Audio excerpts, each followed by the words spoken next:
This is Enjoy It While It Lasts, and I'm your host, Herman Faust. In today's episode, I'm bringing you a worldview conversation I had with Michelle. I like to hear other people's worldviews, what they believe to be true and why.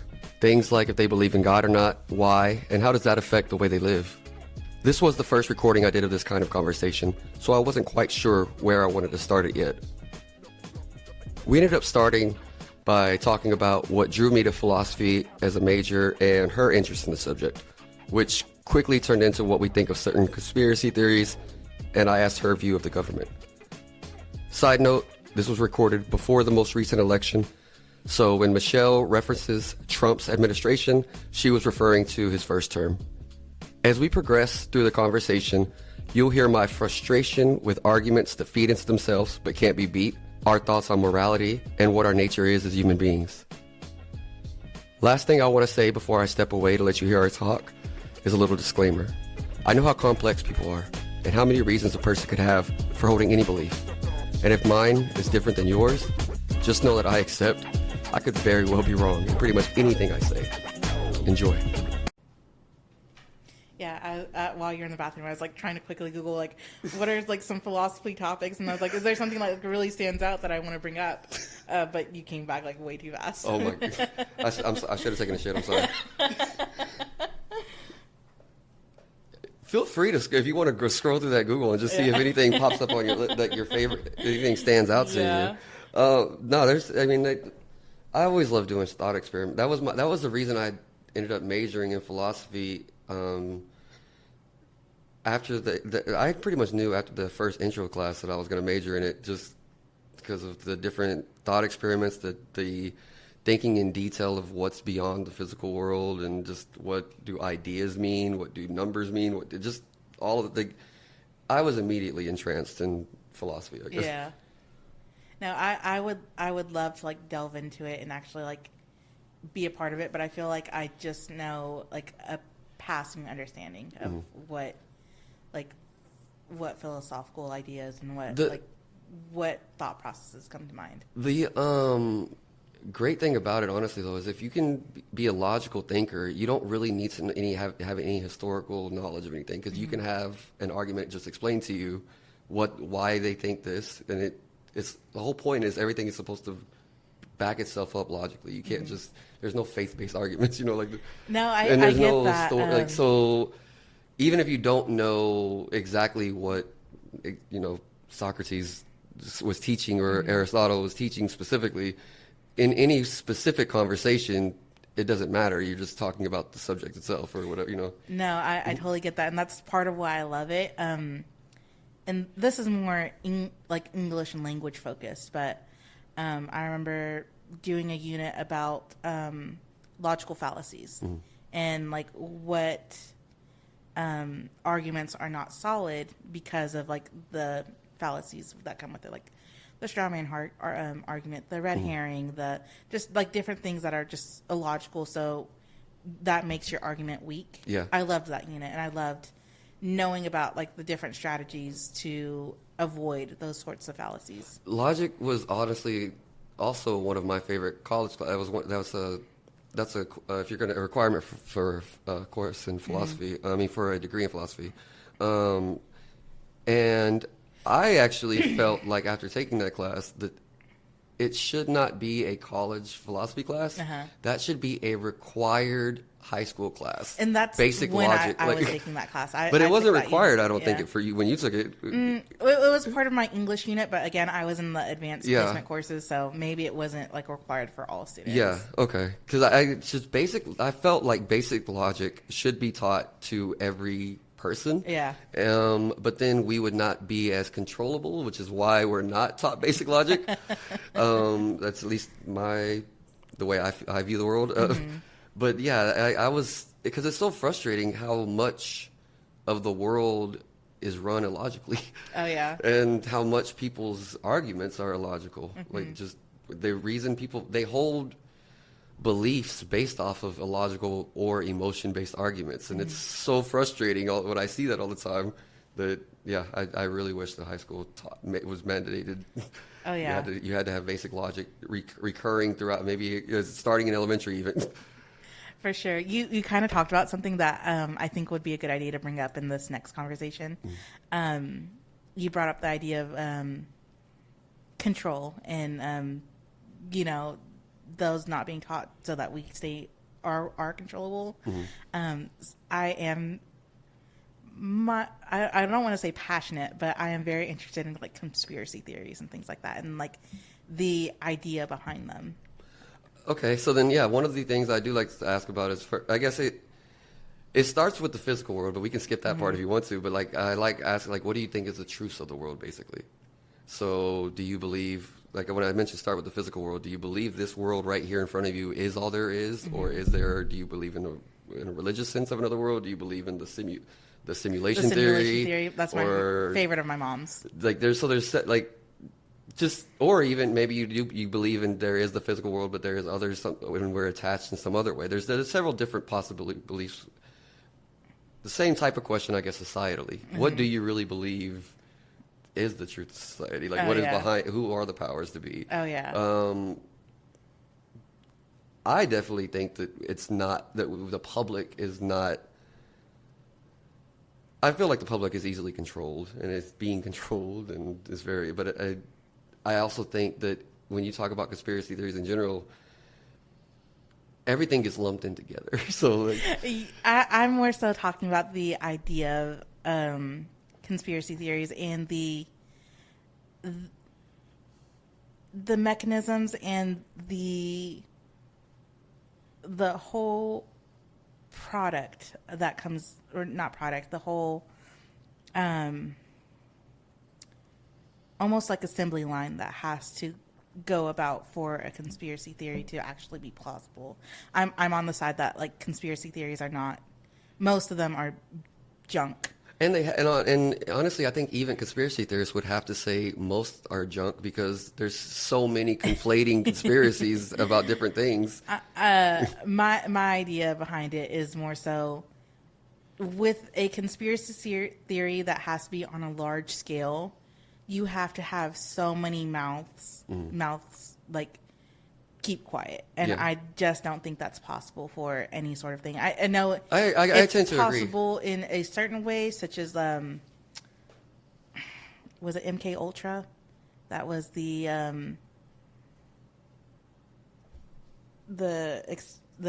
were doing like some sort of kind of experiment on a group of people in the U.S. That I think that was like a CIA thing, which has come out like that was like mostly true, whatever like conspiracy theory was. I wish I knew a lot more about it to be able to talk about it.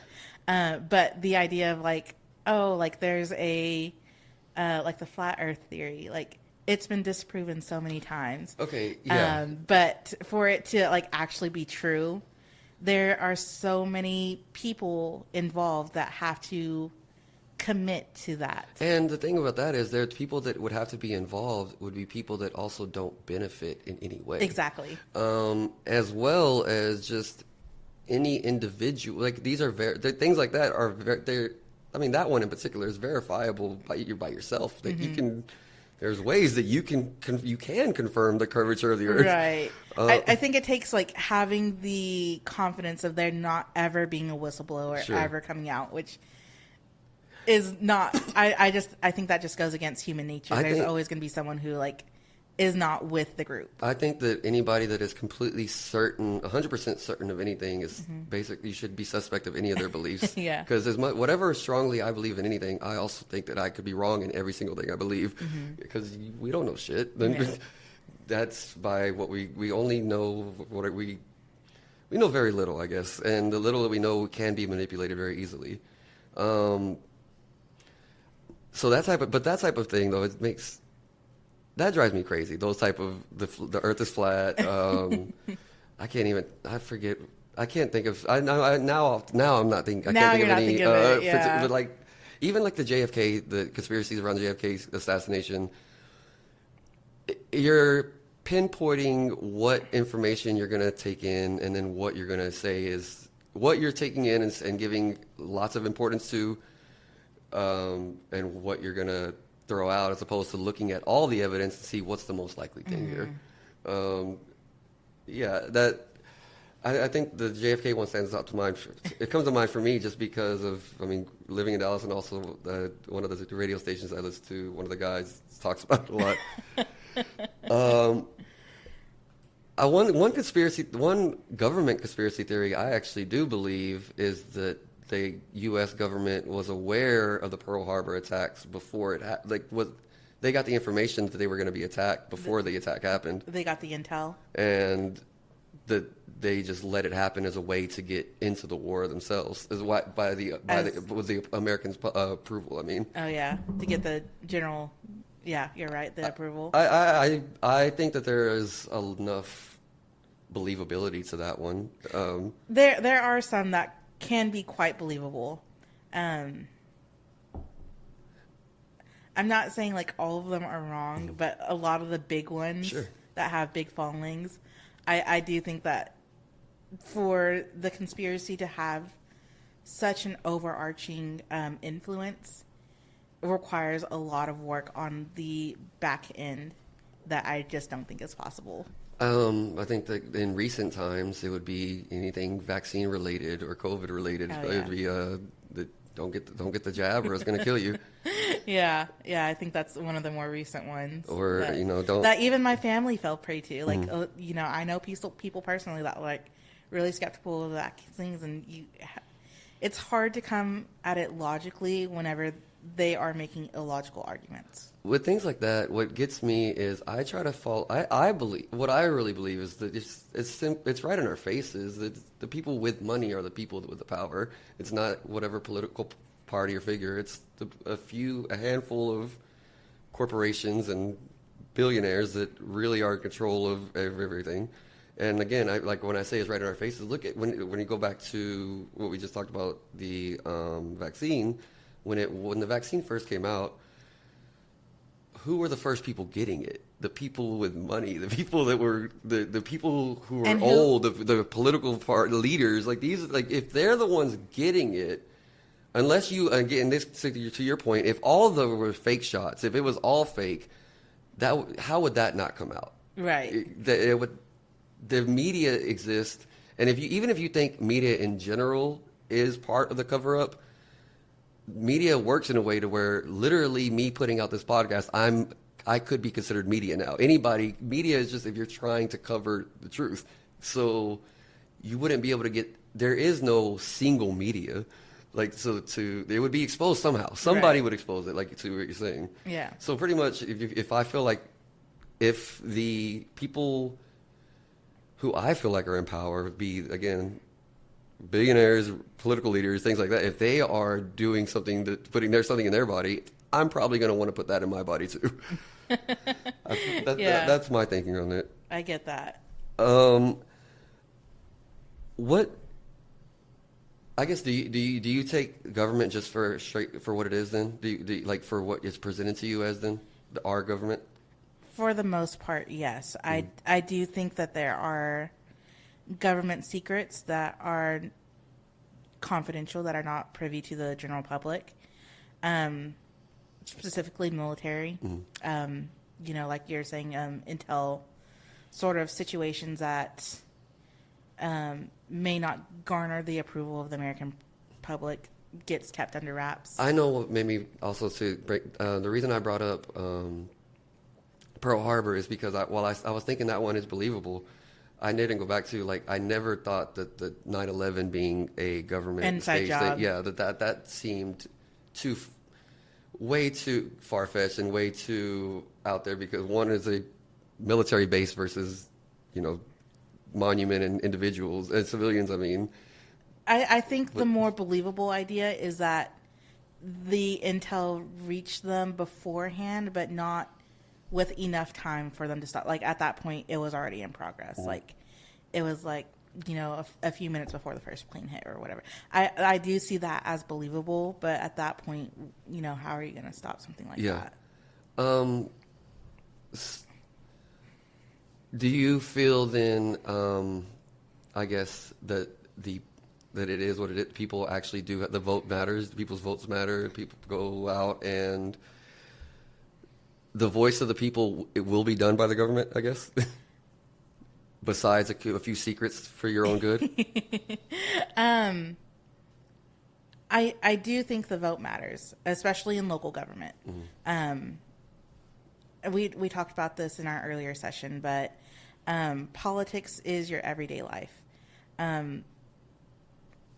It is, the policies are being written and policies are being enacted that affect you, whether you are a single person, whether you have a family, whether you are child free or have like 10 kids, and whatever your lifestyle is, no matter what, everyone is getting affected by these policies that are being written and being enforced. So I do think your vote matters, especially in local government. Lots of people are not involved in, their city elections, their not state, the one that's underneath it, their Municipal? yes, their municipal elections. They're, most people are not even attending town hall meetings Sure. that, are meetings meant for the general public to know what's going on in their world and know what's affecting their day-to-day lives. And a lot of it, to be fair, it can be hid a lot behind bureaucracy and red tape. So it's hard to be passionate about things like that once they're in a certain point in the system. But I do think your voice matters. I do think overall what your vote is going towards is what you want the outcome of your life to be, especially nowadays with the two-party system being so divided. I think you're voting for one pathway over here and another pathway over here. Yeah, I feel like the two-party system is. I am skeptical to where I mean, it's just I feel like it's set up to make you have a false decision. Like and even so, you have there is no realistic viable third party. You're always forced to choose between the lesser of two evils as opposed to what do I actually think is the best. I think I'm in the same camp because there are many different parties that exist. But also, this is where Republicans and Democrat parties would be working together to not let a third party become it. That's where I do think that there is a lot more behind the scenes. That's where I definitely believe our system is set, like you take our system for what it is, but there's ways it's made to be very easily manipulated. And people in power don't want to give up power, and I don't know. I feel like it's a mountain to overcome. While I do agree with your overall premise that votes matter, and I just think that human nature is so easily fragmented and controllable. You're not going to get the masses united on anything. No, I think that's for the most part true. You're right. The masses are never going to 100% be behind a certain idea or a certain thing. There's always going to be a party or an outlier, or even half and half. That's half is on board, half is not. I don't agree in the sense that we're presented a false option. I think it's more so that here in the U.S. we're so entrenched in the two-party system that for there to be more options for us to pick would take a complete overhaul of the current political system right now. And because we're so entrenched in it, I don't think that's going to happen unless something major happens to break what's currently going on right now. Because things work right now, there's no way for us to actively get out of it. It's not necessarily that we're being controlled, or it's the parties that are currently in power exacerbating it. It's more so because it's not so broken yet and it still works. It's what's going to be in play until something major happens. Do you believe that in general laws are written and policies are written with the intention, with the intention of being good for people in general, I guess, who do you feel like laws and policies are written to benefit? with the intention, like whether you're not, and I'm going to take out that, oh, well, this policy was meant to be this good for this and this, but we didn't think about it backfire. I'm strictly talking about what do you believe their actual intentions are? I believe who's behind the writing of the policy is what determines the intention. In the example that I like to bring up so much is 4 years ago when the Trump administration was still in office. A lot of fail-safes and a lot of mitigation policies, specifically in factory production, were basically like disbarred. Disbarred is probably not the correct term, but they made obsolete a lot of the checks and balances that come out of factory work, and that in turn turned in what it was meant to benefit was the corporations and the companies. They don't have to go around all these bureaucratic things that hold them back from making a certain profit. But then in turn, we saw a drop in quality in the product that we see on our shelves. We saw a lot of more factory accidents happening for the people working there. So I think it's good for the intention is meant for whoever is behind the bill. So I do think if a bill is written that is intended to alleviate taxes for people who are under a certain tax bracket, I think that is written with good intent. I think the policy or a policy that's written, say for right now, especially in Texas, we have our abortion policies that are, blocking people from getting the care that they need. I think those are written with the intent to uphold a religious idea that does not apply to the whole population. I also think there are some other more sinister ideas behind it, but I think the intention, the active intention behind it, comes from what some would consider morally good, what I consider religious good, of keeping what could come to be a human life, come to fruition. So I think they are written to be good, but it depends on who is in your mind. it. Even the abortion law, it's whether or not your personal beliefs on abortion, you do believe that it's the intention of we're morally trying to save that infant's life.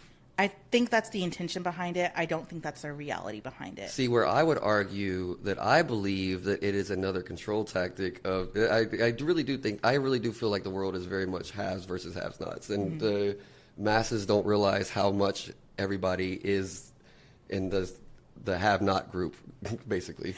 And I agree with you to a certain point, especially with this religious or the abortion policies that we're talking about. Because, who is actually affected by it versus who, even though this policy's here, it doesn't change my life. I can get an abortion or get my mistress an abortion if I need to.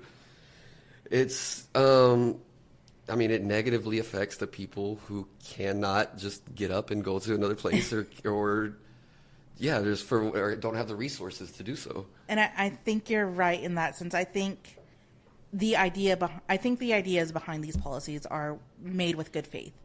I think the motivations with the people that come behind it is what makes it. No, I can agree. What it is. I definitely can. I can agree that the overall. Like you said, the first part of it is obviously true that it depends on who's writing it. Because yes, there's no single. Just to say the government, it's not like a single person, right, entity or whatever. And I also, but I would say the people who I believe are actually the most influential and most powerful are the ones who I think are trying to keep that power, which would then be, I think they use the arguments that would get the person who does believe it's the morally right thing to do to sign that bill. I feel like they're more of I feel like they're more of the pawn. They're more of the tool. And I am 100% on the same thought process as you. You're right. I think the idea comes from, we'll say, we'll keep the abortion sort of topic. Idea comes from, a mom who goes to church. She's a regular churchgoer. She finds community in her church. She gets her morals from the religious text that she believes in. And she believes that, if there's going to be a child that's born into the world, it was intended because that's God's plan. Mm-hmm. That was her God's plan. So she wants to be in that same sort of, she wants to keep with her religion. She wants to make sure that God's plan is being followed. At the same time, I think the person who's writing the bill behind it sees this and sees, how can I manipulate this to benefit me? And that's where that comes from, which I think we're talking about the same thing. I think we're just coming across it differently. Yeah, and I mean, and it might not even, the person writing the bill might not even be the person, they might actually be believing it as well. It might be, I'm very much for follow the money. Like who backed that person and got them in that spot? Mm-hmm. Who funded their campaign? Those are the people that are actually the people in charge. What I mean by whenever. So that's where I would say even that's where I believe, even if the policy writer themselves truly holds it, I think that they're the pawn even. Which I don't think you're really that far disagreeing with me though. No, not really. And it's with you saying that follow the money. That's where the power comes from. That kind of reminded me, we were talking about video games a little bit earlier. This is my white whale. I cannot find this on the internet anymore. But there was a time on the internet, there was this game. I can't remember who it was created by. That's probably why I can't find it. But it was meant to simulate like a local government office. You come into the local government office. And it's meant to simulate how corruption comes through it and how you cannot be successful unless you participate in some sort of corruption. Mm-hmm. So, and then, I mean, at least every political TV show I've ever watched has taught me to get even the most morally right thing done, you have to be corrupt. Exactly. And TV would not lie to me, I don't believe. TV would never lie to you. They all agree. It's the same thing on every show. You got to do it. But it is my white whale. I always want to tell people about it. I always want to show people try out the simulation, and it will show you as hard as you try, you're not going to be successful unless you fall prey or you give into certain opportunities or certain people buying you out, or even intimidation tactics, the words used. I really wish I could find this. If anyone who's listening to this knows where I can find the simulation, so I can show it to other people. I talk about it all the time, and it is my white whale. And everybody just looks at you like, I can never, ever find it. Why is she making up this boring game about being a mayor? It sounds like such a boring game, but it really, I guess because I found it as a teenager, and so it kind of really affected me. But it is just something that I think about to this day constantly. It's been over 15 years, and I think about it. What do you feel like you use as a moral compass? What is your, either do you have some people it's religion. Obviously, I don't think that applies to you. It doesn't apply to me. Mm-hmm. So how do you just go about thinking about deciding what you feel is right or wrong? I don't know if I have a straight answer for that. I think generally it comes down to, how do your actions affect yourself and others in the world? Mm-hmm. So how do certain actions affect others? Not necessarily for your benefit, but just in general, how is whatever you're doing, whatever you're saying, thinking, or doing going to affect what is put out into the world? So would you say you're more of a utilitarian with the aspect, whatever has the most pragmatic, practical, best outcome overall is the best moral decision, not necessarily I mean, you could. There's several different scenarios where you could like, oh, you have to do the wrong thing to get the right outcome. Exactly, and that's kind of where it's hard to say there's a one thing to pinpoint it, because you can look at things like we say there's like some sort of resource limitation that affects the whole group, and if you don't get rid of certain people in the group or find a way to cull the group, then the group will not survive. That's kind of hard because how do you determine which people in the group or what group in society is deemed unworthy of being able to have access to these resources. And so it's really hard because you can't say one way or the other. You have to make some sort of decision, and me personally, I feel like if you have to make a decision that ultimately, like, you're actively in charge of culling people, and maybe not in that dramatic sense, but you're actively choosing. No, the best way to figure out your lines is to take it to the most extreme, so that way you can like figure out what do you really believe. And there's just no good answer for that. How do you determine who's worth more than the other? And I'm sure, in a utilitarian standpoint, there is a way to determine that. Same way with now we talk about follow the money. The people with less money in that scenario are the people who are deemed unworthy versus the people in power who have the money who would say, not me, I'm not going to be, thrown out of this or not have access to this resource. So it's really hard because there's no right answer to that. In that sort of,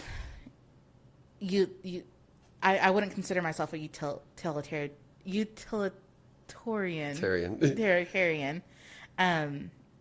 because I do think that there is always a wrong answer in that sort of scenario. Yeah, I honestly, for me, it comes down. Maybe a simplistic answer, but I almost just kind of feel like what's right. Like come on, now. Know what's right. And it is we all kind of have.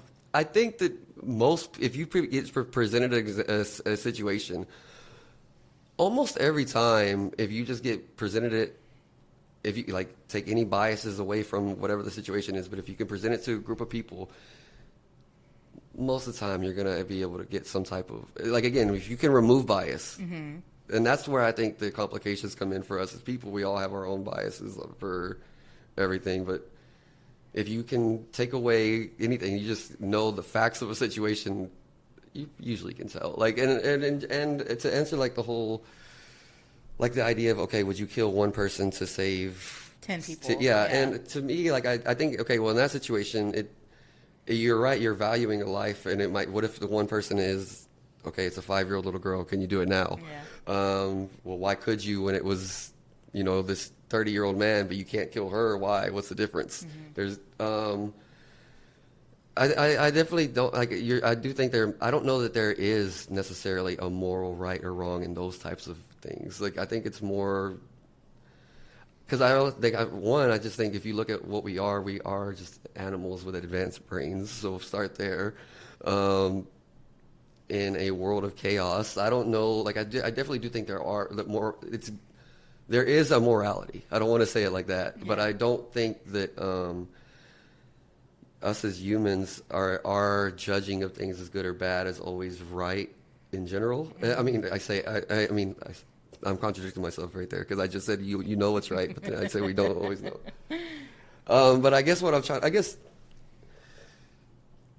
know how to. I guess I'm not doing a good job of answering my own question, am I? I'm all over the place here. It's because I made you think about it. You did. I had my thoughts. But yeah, I get I think that you do have to make what's the best. I do think it's a practical base though, is what I'm trying to say. And in that situation, it doesn't matter, honestly, if it's the 5-year-old girl or the 30-year-old man, because you don't know what those 10 other people are over there. But while I do think you could say practically the right thing to do is to kill this one person to save these other people, I don't think it makes you wrong for not doing it, is what I'm trying to say when I say there's not a wrong answer. because that's what I mean by there's not like a moral, like we shouldn't have these, like not everything has to be classified as right or wrong. Sometimes something just is. Yeah, exactly. You just have to take things for what they are and just know, and you never know honestly what is going to result in good or bad. What if that little girl is going to be the next Hitler? Shit. Yeah, so like it's just impossible to try to. One of my favorite proverb is a farmer. So it's him and his son, and like I forget, like one of they're a sheep farmer, and one of their sheep part of their flock got out, and a neighbor's like, oh no, I'm sorry that happened. It's terrible that happened to you. He's like, who knows what's good or bad. The son goes and he finds the sheep, and he finds a couple of new horses to bring back as well. And they're like, oh, hey, it turned out to be a good thing. He's like, yeah, we'll see how the horses go. Who knows what's good or bad. And training the horses, the son gets thrown off of one and breaks his leg. And, like, again, the neighbor, like, oh, I'm so sorry that happened. Who knows what's good or bad. Then a war breaks out, and the son cannot be forced into the front lines because he has broken legs. And it's just the repeating logic of we never know what is actually good or bad. So, like, you make the best choice you can with the information you have, but you don't know what ripple you don't know if your moral action is actually good or bad. So there has to be some level of principle and standards that guides it, even like when I do say it's outcome based. You don't know what the total outcome is of your action. Exactly. So there still has to be guiding principles as well too. It's everything, like with everything in life, it's got to be a mixture. Yeah. At least I feel. No, yeah, for sure. I definitely see that. It's not just like a black and white, this is right, this is wrong. Totally 100% behind that idea. Yeah, I think you're right. You do what you can with the information you're given. And you can only try to do, again, right and wrong are very subjective, but what you think is right based on your own moral code. Mm-hmm. Yeah. And I think that's, in general, people live with guilt because they always feel like everybody's done something they feel is wrong. Yeah. And that's why everybody feels guilty all the time, unless you can be one of the people that just are able to turn it off. Oh, yeah, for sure. You made me laugh a little bit earlier because you were like, my idea is like, it's right or it's wrong. And in my head, it's just someone just casually going like, man, that's wrong. Why'd you do that? Yeah. It's something simple like as it pops in my head at getting like literally I got handed back like an extra $5 bill or something, and it was like, and I was 20 at the time, and I'm like, and to me it was fully $5. I gave it back, but I felt like that was a major accomplishment at the time. That I was like, okay, I did the right thing. Nobody would have known. I would say, yeah, no one would have known. Like you could have walked away with that $5, and you're like, And at the time, that would have been 2.5 beers. God. Can you think of 2.5 beers being $5 now? I mean, I don't know if they still have dollar nights anywhere like they did whenever I was in college. Yeah. I was gonna. Do you agree with do you believe in the grocery cart test? I'm not familiar. Can you explain it to me? That's the most truest way to tell the morality of a person. I never mind. I think I do know what you're talking about. It's the idea of will you return the grocery cart? I do 100% believe in that, and I think if you do not return your grocery cart, can I cuss? Yeah. I think if you cannot return your grocery cart, you're an asshole. I think because you're an asshole who's selfish and only thinks of themselves. Then you'll find the half-assed, like the people who like, oh, I try to be a good person, but then they're all bunched up on a curb. Like, hand wave at being a good person, but I'm not quite going to be there. It's funny you mentioned this. This came up in real life. There's this mother who posted on TikTok who was like, I don't care what you say about me. I'm not returning my grocery cart because I'm not leaving my kids in the car by themselves, which, thinking of it like that, okay, yeah, that makes sense. But at the same time, people were coming back and saying like, how did you get the grocery cart in the first place? Did you take your kids with you, or did you leave them in the car? Yeah, like that's a horrible excuse. I was gonna say, yeah, and people were turning around on her, and they're right. Like, you can either choose to take your kids with you, like you did whenever you first got out of the car, or you know. Yeah, you can teach your kids we leave our cart here next to the car, or we leave our cart over there. Exactly. So like I was at the time, and I could say this because I had a infant, a 1-year-old, and a 2-year-old who I would haul with me to the grocery store several times. Like, no, that is not an excuse. Like, yeah. And also, they're fine in the AC. I'm right there. Like, it's 10 steps away. Yeah. No, I actually, one time it was weird. I had a woman, as I was put the kids in the car and I was loading up the groceries, a woman stopped and like was watching, and I was like, can I help? She's like, oh, I just was making sure. Like, I guess, no, I'm sorry. I hadn't started loading the groceries yet. I was putting the kids into the car. And so she was like, staring, and she was like, oh, I was just watching your cart to make sure that everything's fine because I saw you with the kids. I was like, I mean, I guess you're being nice, but I felt really weird about that. I mean, it depends on. I think it's all on vibes, honestly. Because if I was in that situation, I had my niece or nephew, and I was loading them in the car, and I saw a woman watching me, I would think like, oh, like she's looking out for me, she's making sure nothing's happening. But I can see in your situation where if like some strange woman is looking at you, you're probably in the back of your mind thinking like, does this lady think I'm doing something suspicious? Is like, what is she doing just checking me out like this? I mean, I'm used to being stared at by women all the time, though, so it's fine. No, all right. Mr. Casanova over here. Men, too. I mean, I get complimented on my beard all the time. Oh, yeah? Actually, only by men on that. It's sad. Women don't see the appeal? They apparently not. My wife hates it. She always wants me to cut it. Scratchy. That's what she says. You brought up vibes. So I actually I agree.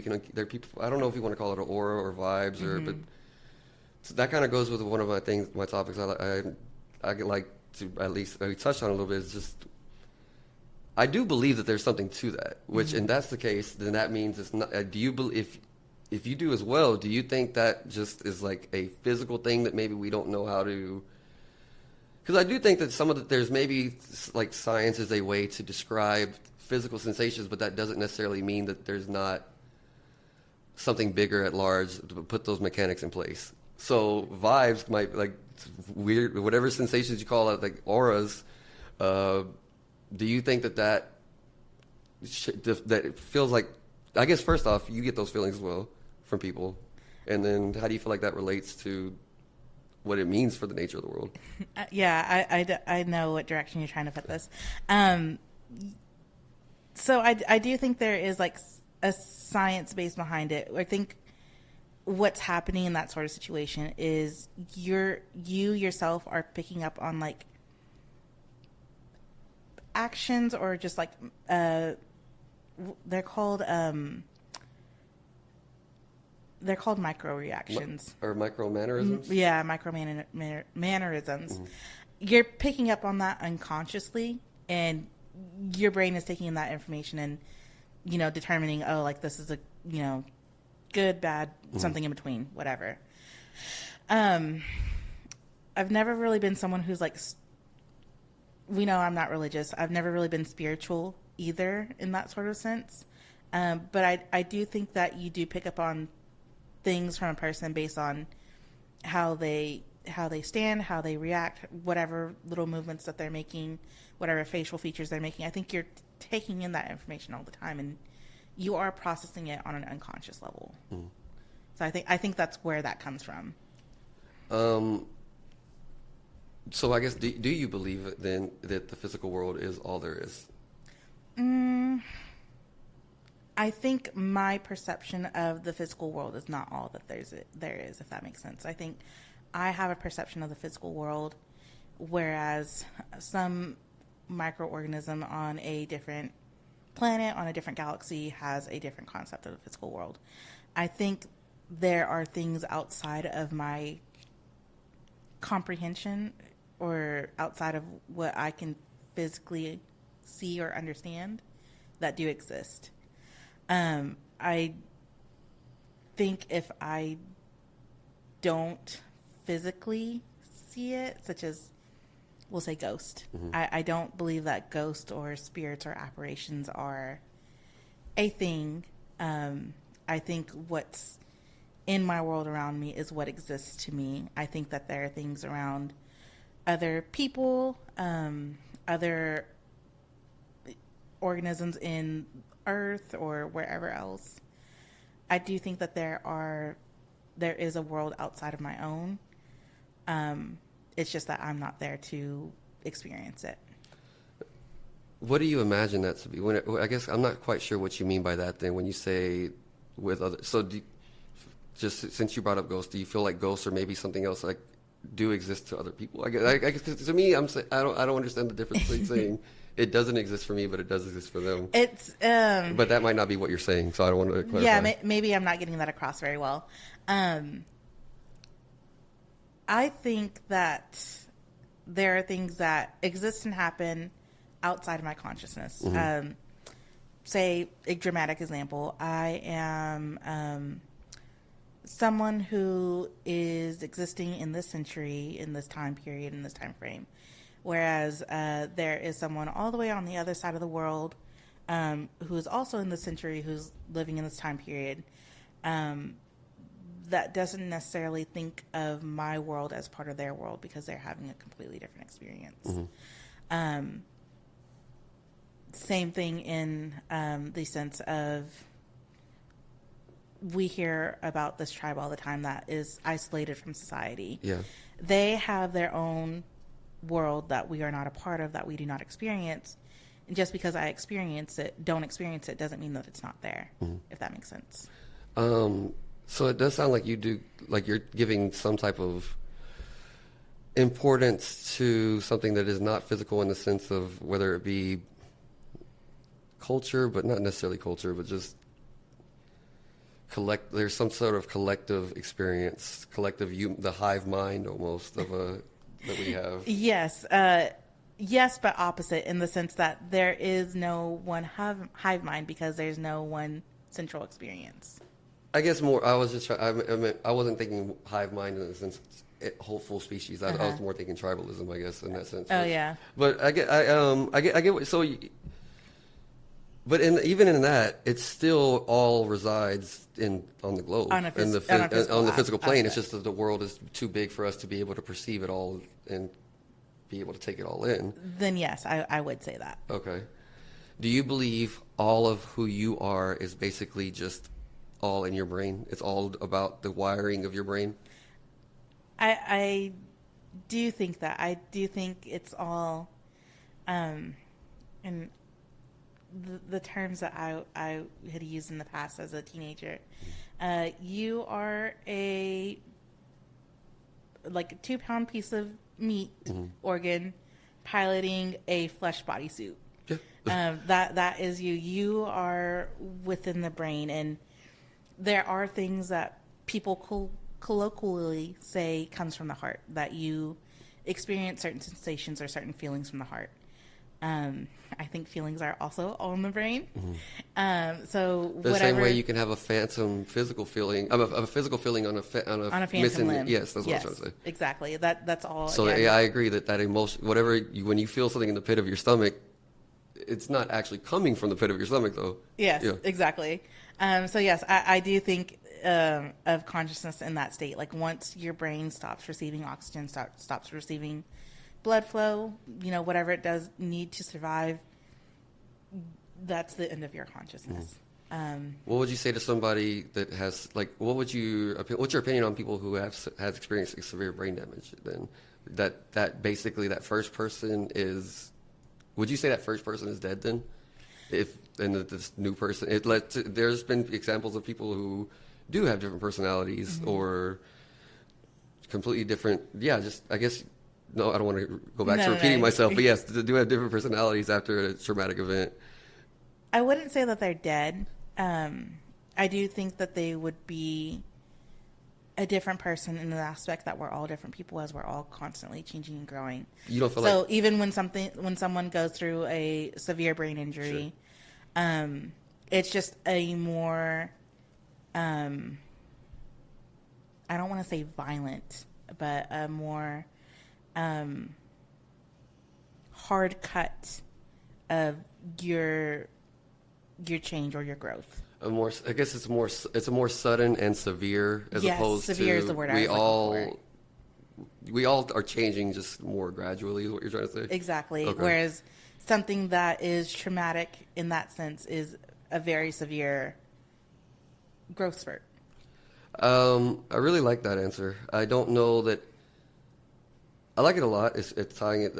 I do feel like the part of it that is bothering me a little bit though is that the difference being if you're growing or and you're a different person from who you were 10 years ago and so forth. But there's still like there's certain things. There's a certain core of you that you have the same feeling. You have you still feel like you have the same because of memories too, even, or you feel like you're still been the same consciousness that whole time. Whereas in the instances I'm talking about, like, or even somebody like say with amnesia, who doesn't have any recollection of that consciousness before this incident, I feel like that is would cross the line of, because then it's not like you've gathered these experiences and you've become who you are. It's just, no, this happened and you are who you are. I think we would have to disagree on that point. I think I am very solid in my thought process in that it's just a severe change or growth, or even the opposite of growth. Maybe you devolve Sure. instead of evolve. Yeah, I would say that's you're still you. I would say you're still you, even if you do a complete 180 on like a slow growth from like, a 20-year span. If you've gone from like one type of person, you've gone these 20 years and you're now a completely different person. You've done a full 180. I think you're still the same person. You've just made that growth and that change over a slower period of time to where you don't really recognize that. Sort of change in yourself. Do you give any validity to the difference of that person still has even if they haven't noticed a change, they're still carrying those same experiences, whereas the person with this traumatic event, they don't have that previous experiences I think that previous experience or those previous experiences are still there. I think the trauma of whatever injury or whatever may have caused it is a more impactful object of what makes them versus their past experiences, which may not be as impactful because of how traumatizing this may be. And I do have to give you that it's not like people in that situation, they have language still. So there is something, there's still something. And even someone who is essentially in a coma, I do still think that's consciousness. If you're seeing some sort of brain activity, I do think they are conscious on some level. So even if they may not have the language facilities or they may not have even the mobile facilities, and they're just kind of there, that's only what we perceive. I think that they have some level of consciousness that we cannot perceive because we're not them. I think the most impactful thing for you to get me to buy your answer there too was also that while they carry their experiences, it's just that the injury is more impactful than their experiences, but it still doesn't mean that it didn't happen. Yeah, it doesn't. Yeah, exactly. Do you ever get bothered by? I get bothered by this, by questions that can't get answered. So I shouldn't word it that way because not everybody is bothered by this. But if you believe in only a physical world, you do seem like you've thought it out enough where you have an answer for vibes. You have an answer for like with the identity idea. What about the question of just the start? The start? Yeah, of everything. The start of everything? Yeah, it's like, now I'm I again am not a theist. I'm more agnostic myself. But I will say the idea of creation in general, or the idea of there has to be some type of power that I don't understand or creating, and that might just simply be the universe is God, or it's just in its own way or whatever. But that's the reason that's the last thing that I guess has stopped me personally from fully going into the physical. No, I don't want to say atheist, because I don't know that I would. Again, I'm very unsure of everything, so I would never full blown be atheist. That's kind of what I'm getting across. You can't say that you know for sure. That's why you can't say you're an atheist. You're more agnostic. But as far as just tending to believe that the physical world is all there is, the thing that kind of makes me think that there might be more to it is that idea of, well, if everything just, how did it just start from nothing? And then what does nothing even realize? And then I make my head hurt. You know, that's really hard. And I think anyone would say that's really hard, because no one was there. I mean, us as humans are at the very end of what time has been. Sure. So we don't really know what's going on. I think for the start, I don't think that there's any like upper power or something beyond I don't want to say beyond humanity, because there are things outside of humanity. I don't want to say that there's some sort of like,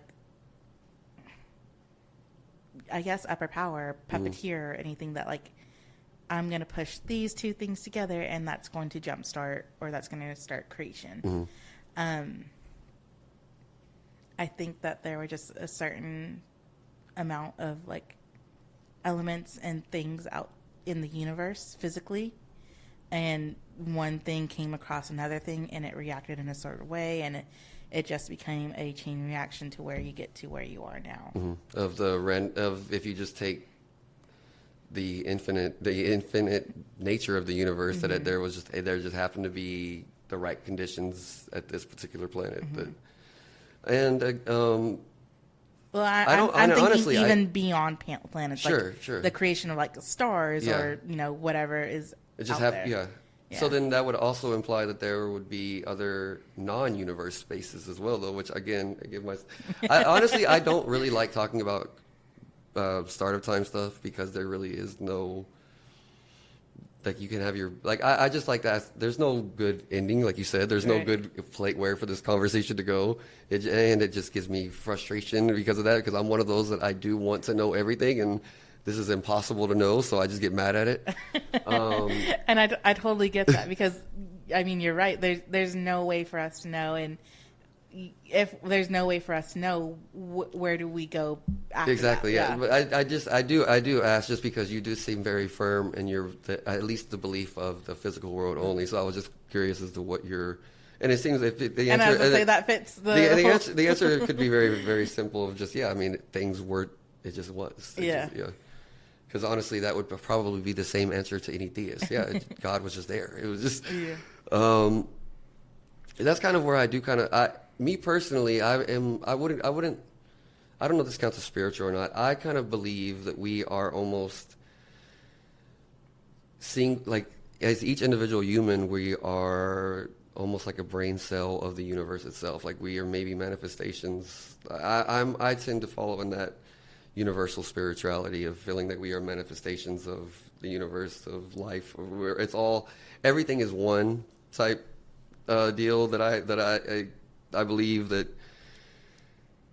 that there's a reason that the life cycle is the way that it is. The death feeds into life, and that you have things end to start new. The same with the stars. The same with what we've seemed to have apparently observed from faraway galaxies that we've seen from stars in the past that have supposedly blown up. That we say that we can tell. And I honestly, I'm saying this, I honestly do believe that I'm not anti-science or anti-astronomy, but I also, it seems like that's one of those headache topics for me, because it seems crazy to imagine the infinite nature of it. Oh yeah, for sure. I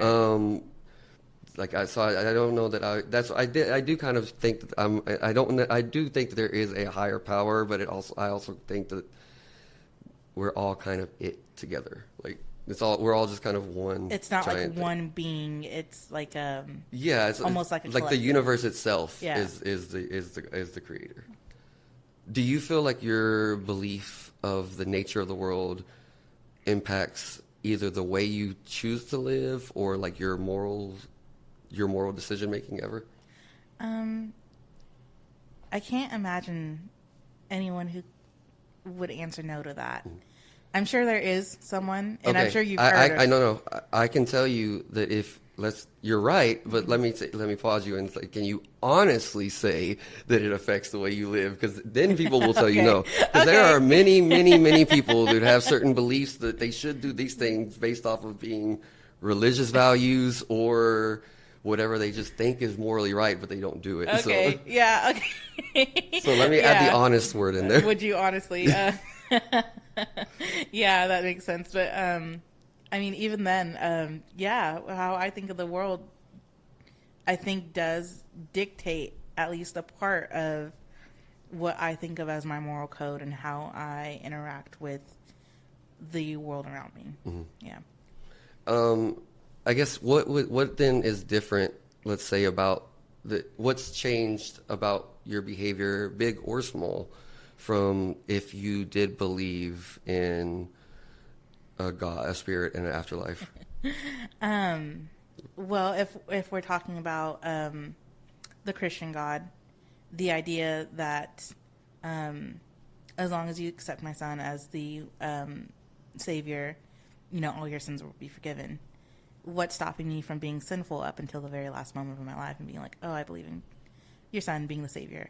I've turned away. Well, I know a theist argument on that, though, Yeah. would be because it would be false. Because if that was your intention, like, the whole point is you have to honestly, with an open heart, really mean that you're taking Jesus into your heart.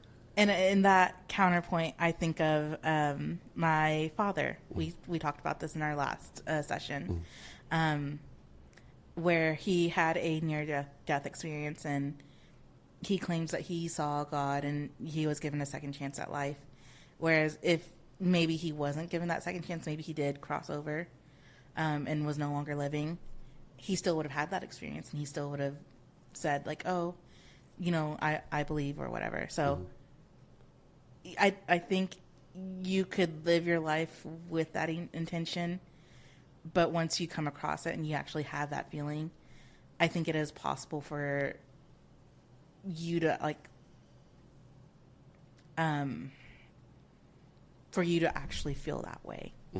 Even if it was your intention to just be like, oh, like I'm just gonna do all of this, and then at the very end I'll make it right. So and then what about the idea of, oh, well, what about a sudden death?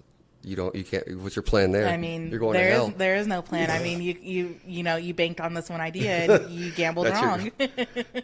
Well then, at least you're saying, though. So then if you wanted to be fully covered, you would live your life though saying, okay, I believe in Jesus Christ. Right. If I were to believe personally, we can take Christianity specifically out if you want to Yeah. too. You just say how would it change the way you behave if you believed in any type of spirituality or any type of God or afterlife?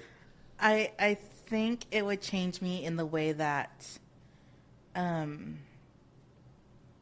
I would take more account into maybe what's not physically there, in the way that, like, we'll say worship, for example. Say, I was someone who was a spiritual person. I think in that way I would have my own little ceremonies or my own little worships, practices that would change how I go about life, whether it's I need to give up an offering, which is something that I do not do and I do not think of, or I need to live my life very hard and straight by the certain set of ideals that are made by my rules for this spiritual life, or my rules for this. Do you feel like there's any rules from a religion that if you follow that religion, I guess, let me rephrase, what rules would really change the way you live your life, though? Because I feel like because what I was trying to get at is I believe, at least for myself, I don't know that it would honestly change, because I think that people, whether they believe in God or don't believe in God, tend to morally kind of have similar values. Morally, yes. But at first you were describing like little, maybe small changes of like just practical, little actual things you were doing. But the last thing you're saying seems to be more of a bigger idea. Yeah. I think because that would shape you as a person. So I think you'd have different thought processes behind what your motivations and what you're doing behind now. Say, for example, we'll take Christianity and, the belief that you're here to, you're here to grow a family. You're here to, live life in a Christian God way, and you are meant to have a partner and have a family, which is the whole idea behind the whole thing behind Catholics not indulging in birth control. They are meant to procreate, to fill the world with more godly followers. So in that sense, if that were the moral code that I were following, I would not be the person I am now, who is actively chooses to not have children, even if I were to have a partner. It's one of my things. I do not want children in the future at all. Whereas is it personal reasons or like societal reasons? Mostly personal, a few societal, but mostly personal. Whereas if that were the moral code that I was following, and it was pretty much a goal have to. Right, if it was meant for me to go about and procreate, then I would want to follow my religious subject. See, I go again with the whole procreation being part of the control aspect of it, to tie into our earlier conversation about abortion. I do kind of feel like religion is has been used as a massive tool, obviously, to and yes, I think that religion is very is just like I think human nature has duality to it. Religion has duality to it, because it maybe has done more good for people, that in genuine people, or that in anything else in the world, but it's probably done way more harm than anything else in organized religion. But I think that aspect of Catholicism is a control aspect. It's just very much just, like, no, at the time, from the early aspects, no, we need to build our army. We need to build our following. We need our tribe to be bigger than other tribes. Yeah. And then at a certain point, the people in power, it shifts to like, it just is more beneficial to like keep it that way, because, oh, wait, yeah, no, they can't. The people without resources, they struggle more, and we're fine. So exactly, yeah, I'm 100% behind that. But I am in agreement. To bring it back a little bit earlier, where you're like, if you were the person you are now versus the person, if you were to follow a different path, you'd still essentially be the same, which I am somewhat in agreement with. And I can't claim this as my idea. I'm pretty sure I've heard this off of like a stand-up set or something like that. Whereas someone was like, how can you have a moral code? You don't follow religion. You don't, have any morals. And it's just like, I'm killing as many people as I want to kill, which the amount is 0. So like, I still have a moral code. And just because I don't necessarily follow a certain spirituality or a certain religious following doesn't mean that, I don't have a moral code, which in the same way kind of reflects back as that is you essentially. That is how you are as a person, whether or not you're influenced by outward. And I think honestly, it sounds sappy, but it's in our nature to be good to each other to an extent, because we are a communal species. 100% but it's also in the duality of our nature, we have to otherize something. We have to, because we evolved. Our society has evolved way too fast for our biology, and we are a tribal, communal species, and so we have to have another rival tribal that we're against, and we're always going to find somebody else to otherize. That being said, that's why I'm bringing that. That's why I said that it's in our nature to work together, to have these moral codes. It's part of our biology, honestly. Just like it's part of our biology to be ugly to other people. It's part of our biology, though, too, for the people around us to be good to them, and that's honestly probably why the most open-minded people are the people that's been around other cultures than their own, because it's just you're wired to whatever's close to you, whatever's that they're your people, they're your tribe. So you be good to them, find a way to benefit them. So that's our moral code, really. Like in general, like it's just how are you doing what you can to help your tribe. I think they kind of all boils down to that type of. I get that. Very similar to how most moral codes boil down to the just treat others the way you want to be treated. That's it's pretty, lots of things are very similar like, when you really boil it down to what the basic things we're going to say is. For sure, exactly. With you saying that, it kind of brought up a different moral question. Do you mind if I ask you Sure. a moral question? Do you believe that people are inherently good or inherently bad? Neither. I think I've mentioned a lot about we have a human nature. There's a duality to it. I think individuals carry that, and if you believe in theology, that's the whole devil and God on your shoulder. And I think there's a reason that theology was made the way it is, because it's in our nature to feel this way. You feel like the stories of there's two wolves inside of you fighting, or you have conflicting feelings. You have conflicting wants. And that's where it just is what it is. I don't know that we are good or bad. We have it's in us to maximize the best that we are and minimize the worst that we are. Yeah. And that's where I think the only way you can do that is to take care of, go back to the earlier thing, take care of whatever you decided your tribe is, take care of your tribe, but then to minimize the negative of the human nature, don't try to fuck up the other tribe. Just take care of your people without fucking everybody else up. Yeah. And whether in my case, my tribe is only me, my wife, and my kids. But I say that, but pretty much anybody I try to come in contact with, like, you want to be at least, at worst, neutral in their life. You want to try to be a positive in any small way, and at worst, neutral. But so I don't know that, but that also might just be my own lack of self-confidence of feeling like I have to do that. My own form of perfectionism that I have to be a good person.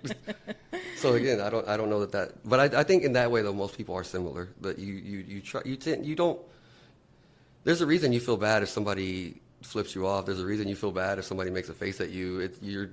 It doesn't feel good to not be accepted, even if it's by a stranger for a second.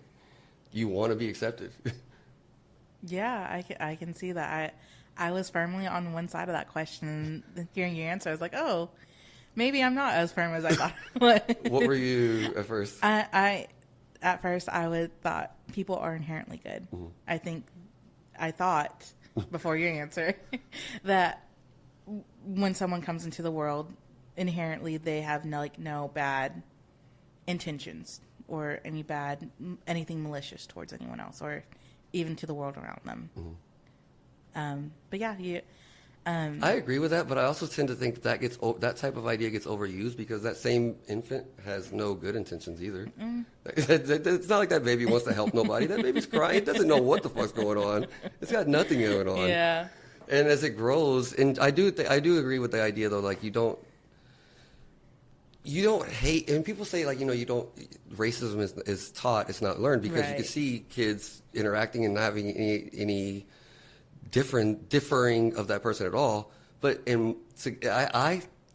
my theory, the way that fits in is just because that's whoever, you love the people around you. So it doesn't matter who it is. Yeah. But there's still at some point, there's a battle for resources. You fight your sibling for your parents' attention. At some point you fight your neighbor because your fence needs to be at this spot or whatever. Like once any type of somebody introduces them affecting the world, or you not being able to affect the world in a way that you want, or they're affecting the world that negatively impacts you or your tribe, then you're instantly it's in our nature too to be aggressive towards that one way or the other. Yeah. So I think that it would be, I think that type of, that line of thinking ignores that we do have both things in our nature, I guess. Yeah. Yeah, and I think that just all circles around to like it is what it is, to put it in simple terms. Like, it just is. Do you have thoughts on free will? I do. I do think we have free will. And again, this comes from a Christian perspective because that's where my formative years were within the Christian church. Everything is predetermined. Everything goes according to God's plan. But that always to me, even as a child, that always conflicted with the story of creation, where he gave free will to Adam and Eve, and the story goes, Eve eats the apple, and she convinces Adam to eat the apple of knowledge, and that's, ends the whole paradise of the start of the world, and now humanity has to suffer. Which, that always confused me as a kid, because I thought, if everything was predetermined, why did God allow for this to happen? Why did he allow for, something that is written as horrible? I don't know if you've ever read the Bible, but reading that, the imagery that comes behind the aftermath of eating the apple of knowledge, it's very, I don't want to say the word scary. It sounds a little trivial, but yeah, it's a little terrifying the way that imagery comes across. So I always thought that was weird, and that always conflicted with the Christian idea of God has a plan versus he gave free will and allowed for the beings that he's created to supposedly navigate away from his plan. So that's always been a really hard concept for me to wrap my mind around, even as an adult.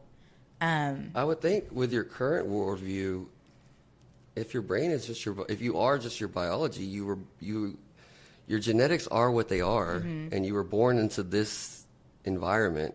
So you're gonna genetically react to every single thing you experience or come across. You're predetermined genetically how you're going to react to it. And then that experience, whatever happens in the world that you have no control over, is going to reinforce, or, it's going to either positively or negatively reinforce that wiring in your brain. And you don't really have control over the wiring of your brain, how it starts off. You don't have control over what positive or negative reinforcements you get. You're kind of just I feel like we don't have free will, even if you look at it just physically, because we're just, because of, like, I guess how I was saying, it's a nonstop chain reaction of your brain just reacting from the way it started, from you're born, whatever your factory set is, to, okay, as it reacts, it's just building it upon itself, and you're going to do what your brain tells you to do. I don't know. You're gonna be if you are genetically predisposed to be an addict of a certain kind. You're gonna always feel those urges, and then whether or not and I know that do you give into those urges or not? Well, it's really more how much in positive or negative reinforcement did you experience in your life, even subtle ways. Like, I think it's a lot more subtle than just the idea of, I don't know. Yeah. No, I mean, I can get where you're coming from, and I can get behind it up to a certain point. I think what keeps me from getting fully on board is you have conversations with yourself all the time, whether or not you have like an internal monologue or whatever it is. And you could also argue that, hey, those thoughts are also coming from your brain as well. But at least in my experience as a person, and I don't imagine that this is a unique experience, but you're constantly, analyzing things. You're constantly flip-flopping, going back and forth on things.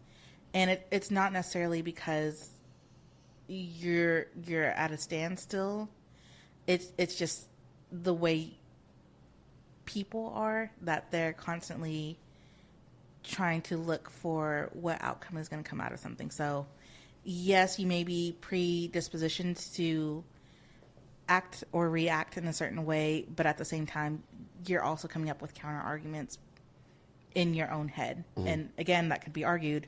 See, That's coming from your brain still. That's the part that where there's no beating that argument. Right. And that's what I actually came across this one time in philosophy club, and I hated it because there's no way to logically combat it. It's just because it's all feedback loop. yeah. No matter what, it's just you can say like yeah. Well, where did that come from? Right. Well, shit. Yeah. I guess. Even just something simple as well. I'm gonna choose whether I pick up this red pen or blue pen. Did you really choose it though? Like, and even I will say, even if I get away from that, like I do think even in a more broader, whatever free will we might have, it's a lot more limited, I think, than people will like to admit, I guess. Because I mean, just look how little control you actually have over your life in general, and then you boil that down to you are presented only a certain amount of feelings that your brain, like you feel a certain way at a certain time because of your brain, and you do have all these outside factors that have shaped the way that you feel about things. So I will say, even in if you believe fully that yes, you can make changes to yourself, you can act, because I actually do. I do believe people are first to change. I just, to go back to it, is it really my idea to change, or is it just I was predetermined to? Right. But that's also why I like initially talking about that, but I also feel like that's a frustrating topic because there's no. It becomes pointless after a certain point because like well yeah, either you still have to live whether you're controlling it or not. I feel like that's the second conversation that I brought up that then like 2 minutes later I was like I don't really like talking about that much. And I was just thinking about that. You keep coming back to this idea of pointlessness, where if there's like no outcome or like no I don't want to say tangible because that's not necessarily true. No sort of consensus. There's no resolution if it's just a dead end. Yeah, if it's just you're constantly going to go around and around, that it just frustrates you, and it just kind of makes me laugh a little bit. Any type of idea, like I'm fascinated by them, but then I get very frustrated very quickly. Yes, I feel like again going back to needing to know everything. Oh, yeah. I need that resolution. If I am fully convinced that there is no answer on something, then I just throw my hands up and I go, why? Why am I even talking about it then? All right, I think that's probably going to be it for today, though. Thank you very much for having these. I'm not sure what to title these type of episodes yet. So I know that I'm doing my interviews, and I'm just going to call this Conversations for now. So. Well, again, thank you for having me. Had a really good time. All right. So all y'all out there, you got one short life. Enjoy it while I messed up my own line. You got one short life. Enjoy it while it lasts.